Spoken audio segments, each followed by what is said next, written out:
You're listening to the SKYLIT Books podcast. We're an independent, general interest bookstore putting great reads in the hands of people in the Los Feliz neighborhood of Los Angeles. Hosted by resident Skylighters, we're here to bring you new and exciting author conversations, group reads, and bookseller chats. Happy listening. Hello, my beautiful listeners, and welcome to SKYLIT. This is the SKYLIT Books podcast, and I'm your host, Lance Morgan. Today, I'm so excited to have Gregory Smithers to talk about his new book, Reclaiming Two Spirits, Sexuality, Spiritual Renewal, and Sovereignty in Native America, and have a being conversation with Raven E. Heavy Runner. Gregory D. Smithers is a professor of American history and eminent scholar at Virginia Commonwealth University and a British Academy Global Professor at the University of Hull in England. His research focuses on Cherokee and Southeastern Indigenous history, as well as gender, sexuality, racial, and environmental history. His books include Native Southerners, Indigenous History from Origins to Removal in the Cherokee to the Diaspora, and an Indigenous History of Migration, Resettlement, and Identity. Greg, Raven, thank you so much for being on the podcast. Thank you for bringing me on. No, it's a pleasure for both of you to be on. How are you guys doing today? Excellent. That's great. Good to see you, Raven. Good to see you as well. Oh my God, I'm so excited for the conversation today. I'll let you guys kick it off. Sure. So why don't I start by talking just a little bit about how I came to the book, which was a long process, honestly. As I talk about in the book, and as many people know, I'm originally from Australia. And I grew up in Australia during a really turbulent time in Indigenous Australian history. It was a time when Aboriginal Australians were taking the Commonwealth government and the states to court to get their land back and assert their land rights and their sovereignty. And so that was an era growing up, coming of age in high school and college, that alerted me to a bigger world out there, a bigger history that is connected intimately to the landscapes and the waterscapes, the cultural scapes of Australia, which I just wasn't taught in school. And through that process and through some of the early work that I did, I became very interested in Native American history, and eventually came to the United States over 20 years ago now. My accent is kind of weird because of that. But it was that beginning and trying to place the Indigenous Australian context into a broader global context of understanding the impacts of settler colonialism that drew me more generally to the type of work that I've been doing for the last 2 decades. And so this project sort of came out of that general trajectory and of talking to people who were part of the Two-Spirit community in San Francisco. I went to graduate school in UC Davis, which is just north of San Francisco. I met some wonderful people in San Francisco who were part of the Two-Spirit community, but didn't feel as though that there was sort of an accessible book that explained and went over and nurtured a historical narrative about the varieties of Two-Spirit identities and roles, and cultural traditions, and how those traditions are very much alive and being renewed. And in some cases, traditions are being created. History is being made in the present as well. And so that's what drew me to this book. And in particular, I started the process, and I start the book by talking about the Bates powwow just before the pandemic shut the world down. And that powwow was sort of connected me to all of the abstract research that I'd been doing over the years and talking to people in their separate communities. That powwow brought people from all over the country together, and it sort of crystallized for me and helped me try and understand and sort of glimpse, like in 1990, when that term was being debated outside of Winnipeg. What term should we use to describe ourselves? And that umbrella term, Two-Spirit, was decided upon. So that's what drew me to this topic, and it's what drew me to people like Raven, who's been instrumental in this community for so long.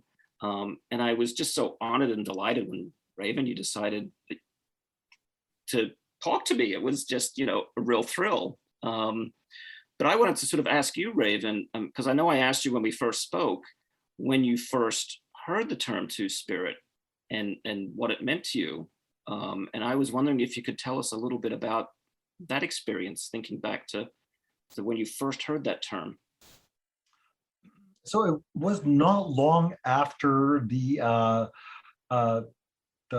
term was, coined and brought out into the, at that time it was the American Indian or Native gay and lesbian gatherings. And so around that time I was doing theater and I was traveling across Canada and playing this character that was considered, I guess it was described as a birdash, character at that time. And it was the discussion around using the term birdash was kind of being brought out there as a pejorative term. And they said, I don't think that it would be a great term to use to describe yourself, And so, and they were also talking about, okay, how can we have other entities use this new term and stop using the old terms, And it was at one of the gatherings where a group of Two-Spirit people decided, hey, we're going to start taking on these larger, institutions. The American Anthropological Association was still using birdash, and they said, we're going to send a letter to them, but they wanted to first bat this idea off of this Indigenous scholar. Her name was Dr. Beatrice Medicine, and she had done some earlier writing on sexual variations of roles within Native America. And so they called her up. She was, I believe, working in Ontario at the time, not Ontario, excuse me, Ottawa, for the Canadian government because she had her PhD in I'm not quite sure what it was in, but they called her up, and I had just come into this group, and I was a baby at the time. I was still really young and just looking at all these people who were, activists within the Native community who were using some of those, the Native community as well as the LGBTQ community, using those skills that they had learned, in organizing and, getting information out there and saying, this is who we are. And they called up Beatrice Medicine and they said, Dr. Medicine, we just got through coming from a gathering and we are wanting the American Anthropological Association to stop using this pejorative term to describe who we are, because who we are is we're not kept boys for sex, And so Beatrice Medicine was like, okay, well, how many were at this gathering now? And well, there was like about maybe 45 or 50 of us. And they're like, so about 45 or 50 of you all want to go and tell the American Anthropological Association to stop using this term. And I was watching everybody in the room and they were like, yeah. And she goes, well, yeah. you tell them that then. And so fast forward to, many years later, and I'm trying to think of what the name of that movie was, I think it was Transamerica. They used that term Two-Spirit in a mainstream movie, and I just sat there and I was just like, oh my gosh. I was in the rooms when this word, when this term first started coming out. I was not there in Winnipeg when it was first coined with Myra Laramie, Albert McLeod, and those groups. But they became my mentors, soon after that. And so to me, it felt like we are reclaiming not only these roles, but these terms for ourselves, these words of empowerment. And so prior to that, the idea of who these people were and the roles that they played, I was just starting to understand that. I just got out of the military. I was an avid reader, and I started finding some of these books. And to me, it was the first time that I had actually, seen representation of who I was. Not just at the time, I still identified as a gay male, and then was like, wow, we have, historical roles in our communities that go back for, thousands of years. And we were here, in these roles thousands of years. And in my mind, I was just like, okay, well, what happened between then and now, but it was just like, it was really great to be able to see representation of who I was as a young Indigenous, non-heterosexual person, and realizing that historically we had a place. And I think that for me at that time, because the movement was just starting to begin, that I had the opportunity to be a part of that. And still gathering information, and that's one of the things that I really admired about the book as I was reading it, and I got an opportunity to read it before it as it was being constructed. And so you read all my typos. And so I was just like, wow, I seen where there was information that was in previous books that just got built on, and it got either brought out in greater detail. And some of those ideas were kind of batted off of Two-Spirit people within our current community. And so it was really great to see how that all came about, And so I guess when I first heard the term Two-Spirit, it was a very powerful and empowering, moment for me. And so to see some of that, the journeys that other people had gone through, put out in the book as well, was kind of great. What was interesting to me throughout the process of talking to people and researching the book, and in fact, not just this book, but all of the work that I do. I mean, my work is really centered on Indigenous histories and Indigenous epistemologies, knowledge systems, and using those to critique colonialism. And one of the things I find striking in all of that research, but particularly for this book, is just how important language is.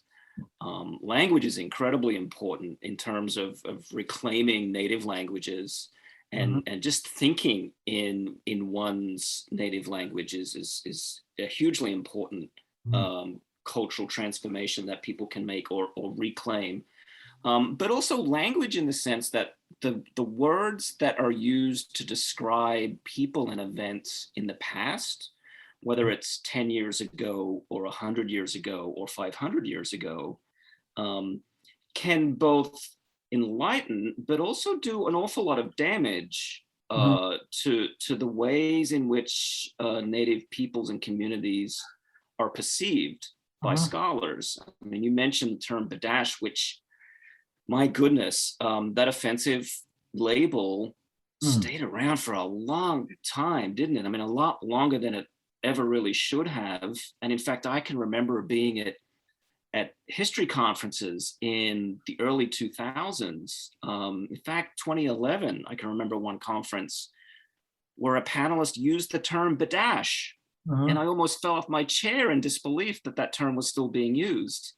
But it went to show how powerful, but also how violent some of the language in the written archives of colonialism can be. And so one of my objectives in writing the book was to try and navigate the violence of the written word, and to look between the gaps. Like, what are the writers of these documents saying about as opposed to native people? And what are they not, what's being said but not explicitly? And how do we fill in those gaps?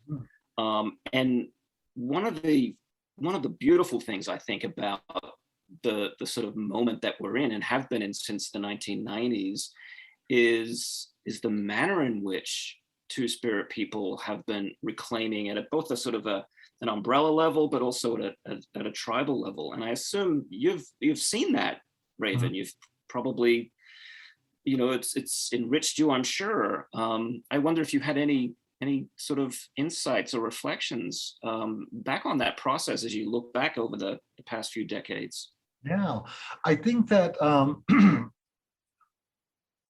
even as a Indigenous person, you know, sometimes people have to realize that we are looking through the lens of our own experiences in our backgrounds. There was a gentleman, he was a professor down in Colorado by the name of Tink, and he had written about the kettle carriers and how it had been explained earlier by a native person who was very Christianized.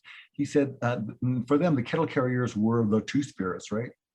And so, and they had written this article probably a couple decades back, and it had to be, you know, and as they were deciphering, as you were talking about the language, you know, how you look at it, and there was this very Christianized native person who was saying, oh, that term, yeah, this is what it means, but they weren't very highly esteemed people, you know, whereas, you know, there were other Osage people who were looking at that and saying, no, this person, you know, I don't know what lens they're looking through, but this is how we looked at those kettle carriers.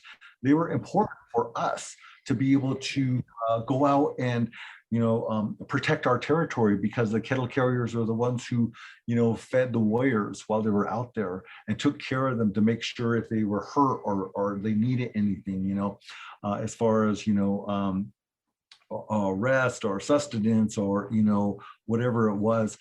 And their role was very important, you know, but this other person, as they were looking through a different lens, looked at that role as and described those people as lesser than, you know. And it was kind of important for, you know, us to realize that as we were coming out of that age of not having any information about who we were, and coming into now the books that are, because there's definitely a lot more books that have come out since the late 80s, when those first two had come out, Spirit in the Flesh by Walter Williams and Living the Spirit by Will Roscoe, collections of stories. You know, the first one was more academic, similar to yours, Gregory, and the other one was more, there was a lot of input by Two-Spirit people with their poetry, with, you know, their, you know, understanding of who they were and what was going on the reservations. And so some of these stories we started bringing back to our own people and saying, hey, you know what, we were represented in our communities long time ago, despite the fact that, you know, Christianity came onto our reservations, and that was for many our educational system. You know, we were taught by priests, we were taught by nuns, we were taught that, you know, the roles that were that we were supposed to play did not include Two-Spirit people, you know.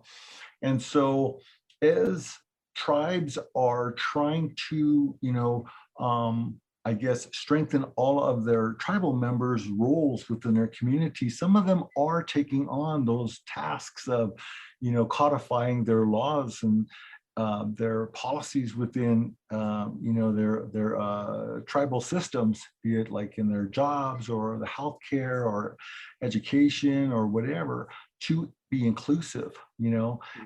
And I think that there's some tribes that are a lot further along, and there's some tribes that are still very, you know, Christianized and are less apt to be inclusive.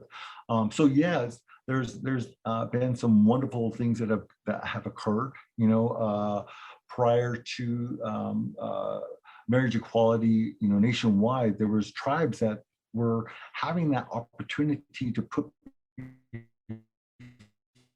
before their hey, should we be inclusive, of same-sex marriage, and there were a few tribes that took that stance and said yes, and they were able to, before the federal government, the U.S. federal government had marriage equality, they had marriage equality. So, in those instances, it felt really wonderful to be included as a two-spirit person, knowing that there was these changes that were coming across Native America and in the different tribes. And I felt that, and it's still happening. It's still happening. There's still some things that we have to change, within our systems. And part of it has to come with, understanding, and educating ourselves and getting that information, from whatever source that we had. And, one of the things that I wrote as I was writing that forward after having, read the manuscript, because people had brought this up. Okay, here is this non-Native person writing about Native people.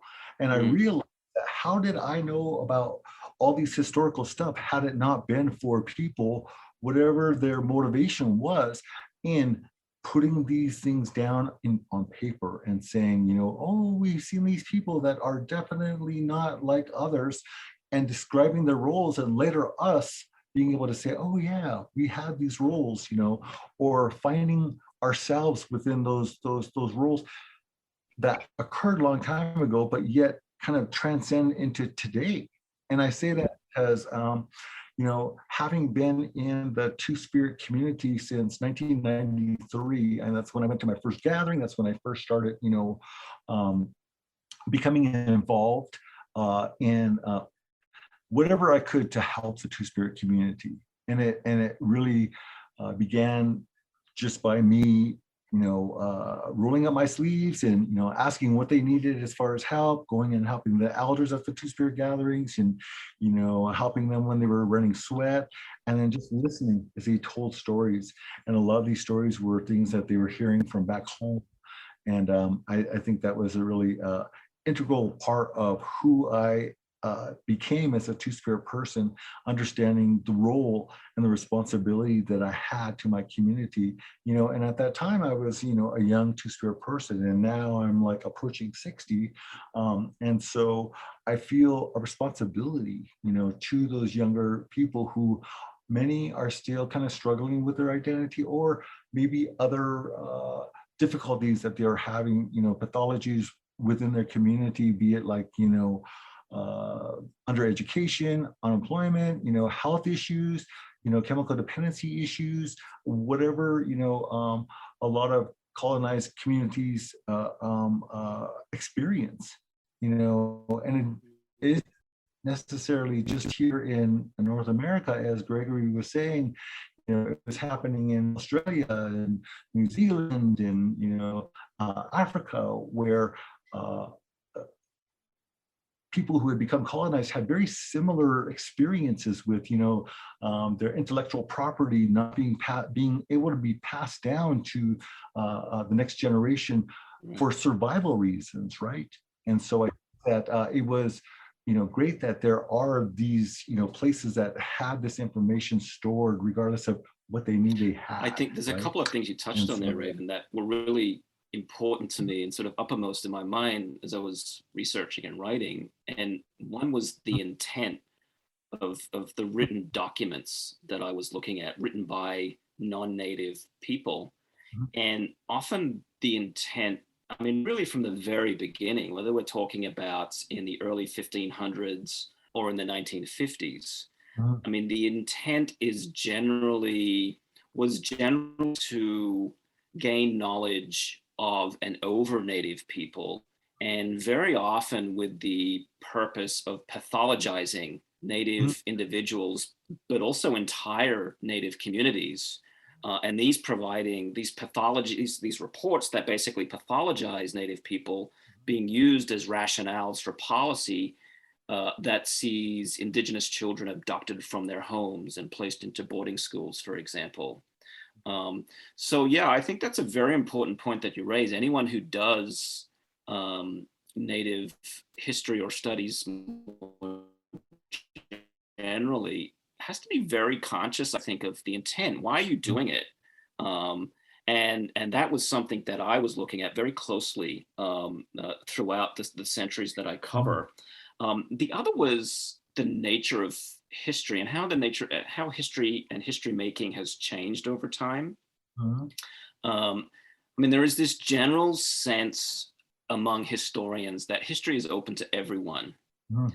And I kind of get that, but at the same time, that there's this recognition, or at least there has to be this recognition, right, that history hasn't necessarily been written for everyone, and sometimes it's been written about people with really negative intentions in mind, to sort of, describe Native people as savages, as cannibals, and as Badash, for example. And so understanding that on one hand, the corruption with which history is used to denigrate historically Native communities, but on the other hand, to recognize that openness is actually an opportunity for all of us, Native and non-Native, to re-engage with these histories and the sources that we draw upon, whether they're written or otherwise, to understand the past and have the past inform our present and future. You hear a lot, right, about revisionist history and how some people in our society think revisionist history is bad. There's frankly no term that I hate more than revisionist history, because frankly, all history is revisionist. We're constantly giving meaning to histories each generation as we re-engage with history and the documents of the past and what they mean to the people at that time and to us in our ever-changing present. So there's also that aspect of history that I wanted to run through this book. And then there's this other aspect of history of refusing to take this sort of, I don't know, it's a methodology or a framework of refusal, to refuse to take what the colonizers said at face value. And I think when you begin to do that, then it really opens up some extraordinary possibilities for rewriting and revisiting histories in a way that gets us past some of the derogatory depictions of previous generations of historical writing. And I think that's important work for non-Native people to do, but I think it's important work for Native people to do also. And I was reminded of this earlier in the year when the Bates powwow was being held, and they held it online. And I was struck by how a number of the elders were talking about and quite concerned about how the younger generation didn't know their history, and some of the key figures upon whose shoulders and knowledge they themselves are operating on in the 21st century, in 2022 and going forward. And so that really struck me, because that's something we often talk about generally as historians, that, oh, no one really knows history. And it's clearly something that is sort of touching communities, whether they're Native or non-Native, across the country. So I mean, this is a long-winded way, Raven, of me sort of asking you about how you see history shaping the present and the future. Like, how can we use history in an active way, not just to sort of list events and people that happened in the past, but to actively use history to inform identities, communities, and to perhaps re-engage and reconnect with some of those traditions, and in a sort of a renewed way that is appropriate for the 21st century. I think that there was and there's this ongoing movement within a lot of colonized cultures, and it's a movement around decolonizing oneself and looking at history and saying, what had occurred. What was Native America like before contact? What happened during contact, and where are we at now? Where do we want to go? So what, and looking back, also saying what worked within our community, within our social structure, within our governmental structure, within our intellectual structure, within our psychological structure, within our social structure, all these different things, what worked. Because obviously, if you look at our communities still today, what's in place right now isn't necessarily working. And so if you're looking back at the elements that did work historically, like, then you're pulling from history and saying, with these things that we know worked, we're going to go forward. One of them being, and this is what's happening within the Two-Spirit community, and it's starting up. Long time ago, prior to colonization, and even as it was occurring, we still had places that were allowing for rites of passage. If you were a man, if you were a woman, or if you were a Two-Spirit person, you came into those roles and you had responsibilities in those roles, but you also had rights in those roles, but you didn't automatically get those. You had to be able to, if you were working with your father, then you would go out and you would learn how to do all the stuff that helped in the role that he played within, the tribe. Or if you were, with the females, and you would go out and help them, and you would get to a certain point where you would be ready to be brought into the community now as an adult male, female, or a Two-Spirit person, and you came out in front of everybody. Whole community would come out and they would do this rites of passage, and they would say, this person has fulfilled all the things that we feel they needed to fulfill to take this role on. And the community would come out and they would get a new name, and everybody would come up and they would greet that person with their new name. And now they knew that they had not only the rights of that role, but also the responsibilities of that role. And so those are some of the things that we as Two-Spirit people are trying to teach. And you're right, there are a lot of young Two-Spirit people that do not know who they are, but definitely the amount is, less than what it was when we first started out. There were so many of us that did not know who we were as Two-Spirit people, didn't even know that we had a role because of, Christianity and socialization and colonization, and now we do. So yes, there are those young people that don't have that, but that's kind of where our role as Two-Spirit, adults and Two-Spirit elders and Two-Spirit teachers and historians, being able to convey that not only to young Two-Spirit people, but to our communities, and say, this is who we are.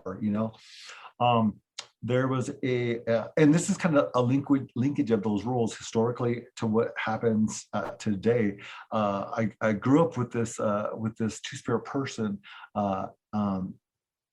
in the Seattle area, because that was our relocation area for our tribe.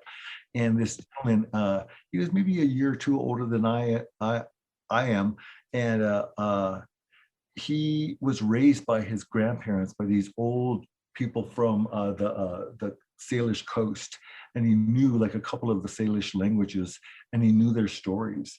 And so his role today is once a year for 4 days, he tells all the stories. He goes through. It's not just the stories, but it's the songs that go with each story. And there's a dance that goes with each story, and everybody participates. And as I looked at that, I realized this was the passing down of intellectual property, where the people had come from, and how they interacted with the beings around them, what lessons they learned, and it took into account a lot of the learning, the ways that people learn, if they learn kinetically, if they learn orally, if they learn, by visual, they were able to hear the stories. They were able to sing the songs. They were able to get up and do the dances, so everything just kind of to be able to, bring that information into your body. There were so many different ways, and I sat there and I was just amazed. And this was his role as a Two-Spirit person, to do this every year.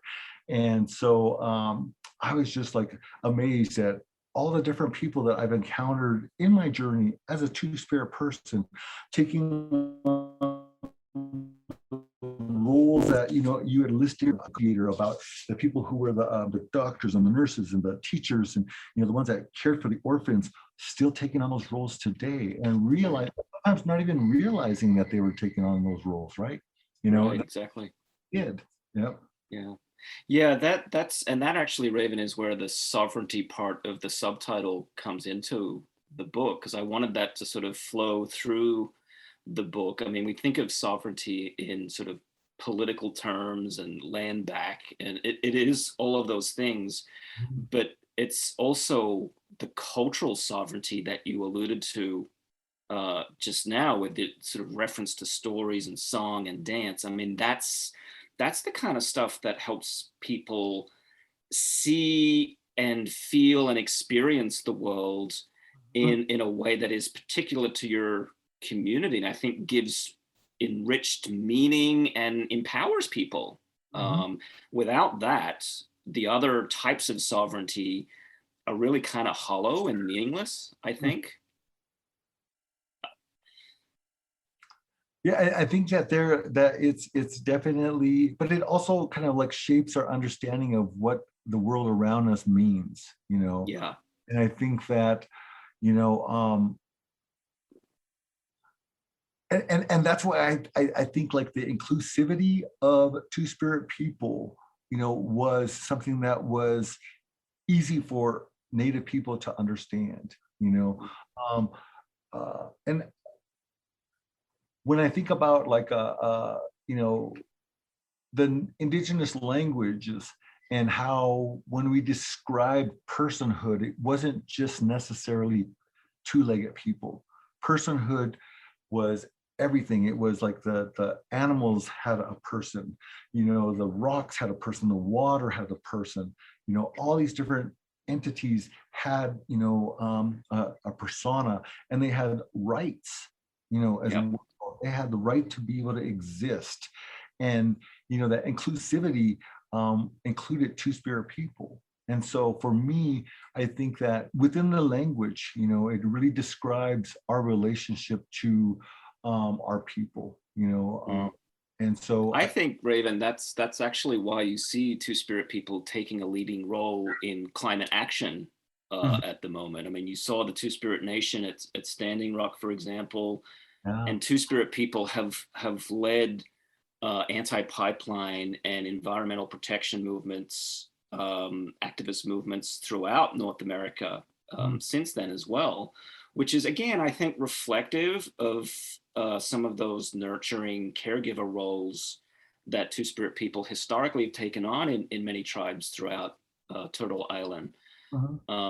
Which I guess brings me to, what do you see going forward? What are your hopes for the future for Two-Spirit people?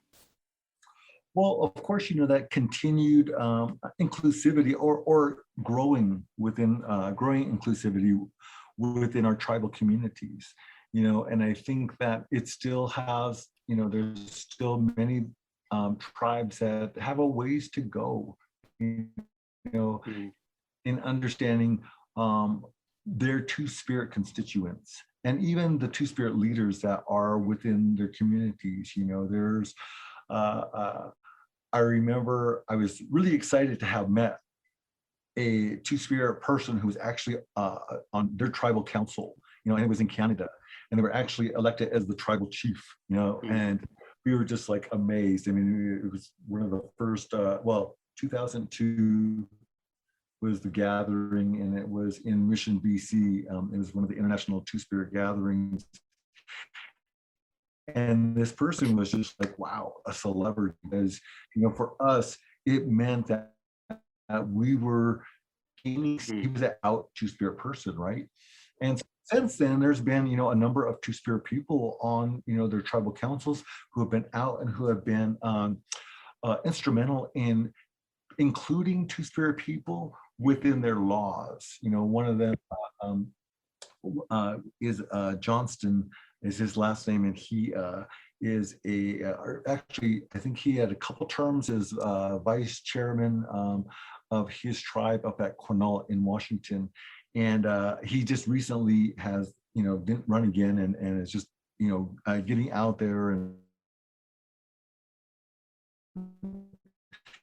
doing some of the, and another gentleman who is down in Oklahoma, as a tribal council member. And these are people within the Two-Spirit community that, I think it was really important that they were members of the Two-Spirit community that would come to gatherings, because at those gatherings, the great thing that was that I liked about them was we were able to share with each other, as Two-Spirit people, our understanding of who we are as Two-Spirit people and the struggles that people have had either as urban Two-Spirit people or Two-Spirit people on their reservations, and for us to hear those stories, was informing ourselves about what was going on within our tribal communities around our issues.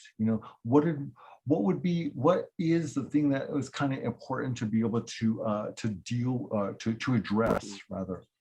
And so, and of the people that, and there's some Two-Spirit people that, are doing stuff in their own communities, which is wonderful, but I also think that those gatherings are really important for people to really understand what's going on in other tribes, what's going on in the Canadian bands, in the Alaskan villages, in the Pueblos, in the rancherias, all these different native communities around, North America. And the great thing about it is actually it's extending into Mexico, where they have the LGBT Indigenous people down there that, are saying, hey, we're a part of this community too, and this is how we have been carrying on our traditions. And so it's so interesting to see that. And even for us now, we are getting highly involved with the Hawaiians and the Samoans and the Tongans and their they don't call themselves Two-Spirit. They have their own names, which are wonderful that they have these names, and they're we're getting a chance to share these common roles. Yeah, and my hope is, Raven, and I sort of allude to this in the final chapter about futures in the book, is that these gatherings and the debate and the sort of dialogue that goes on about what it means to be Two-Spirit will continue, because I tend to think that makes the umbrella both bigger but also stronger and more robust. And I think that's really important, because whether we like it or not, unfortunately, colonialism's gone nowhere. And we're sort of seeing that with a lot of the anti-trans politics and legislation that's going on throughout the United States at the moment and elsewhere.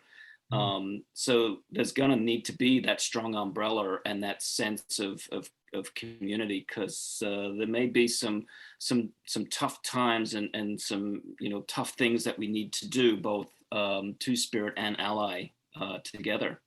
And I just kind of want to really put a plug out there for the Tribal Equity Toolkit, which basically shows tribal governments how to be inclusive of Two-Spirit people. Yeah, absolutely. I think the tribal tool is something that everyone should read. Well, thank you both for such a great and just exciting conversation. Listening to you both talk, it's just, I've learned so much. I mean, I've learned. Thank you, Lance. And if the listeners out there, you want to learn some more, I know a great book you can go to your bookstore right now and buy that will, be a great continuation. You could buy right now Gregory's book, Reclaiming Two Spirits, Sexuality, Spiritual Renewal, and Sovereignty in Native America, right now at SKYLIT Books or wherever you buy your books from, hopefully a local bookstore. Before we go, do either of you have anything you'd like to say to the listeners in the independent bookstore community? Well, I'd like to say two things, actually. I'd like to say, one, thank you to Raven, because I can't begin to tell you how many people have seen the little snippet preview of the book and read Raven's foreword and are just like, oh my God, he's amazing. And my response is always, yes, he is.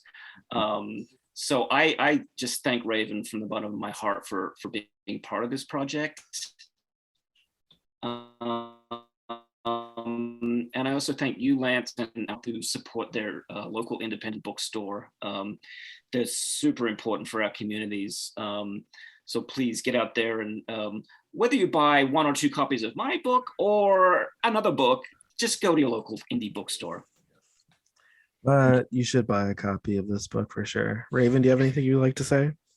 Well, I would just like to thank, Gregory, Dr. Smithers, and yourself, Lance, for allowing me to talk about this community that is so dear to my heart, and that many of us have put a lot of hours of work into supporting and getting out there. And, I think it's really important for us to be able to share who we are. We're this world community of really beautiful people. And I just thank you for allowing me to be a part of this conversation. No, thank you for coming, for being a part of the conversation. Thank both of you for this. It's been a treat. And thank you to the listeners out there. Thank you for, if it's your first time, thank you for listening.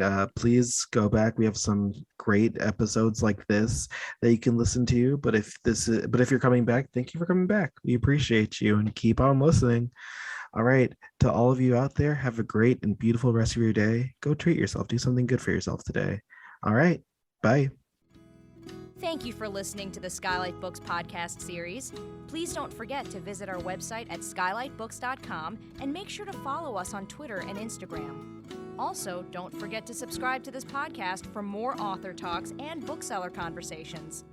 You can find us on Podbean, iTunes, and Spotify. Stay safe and healthy, and we hope to see you back in our store soon.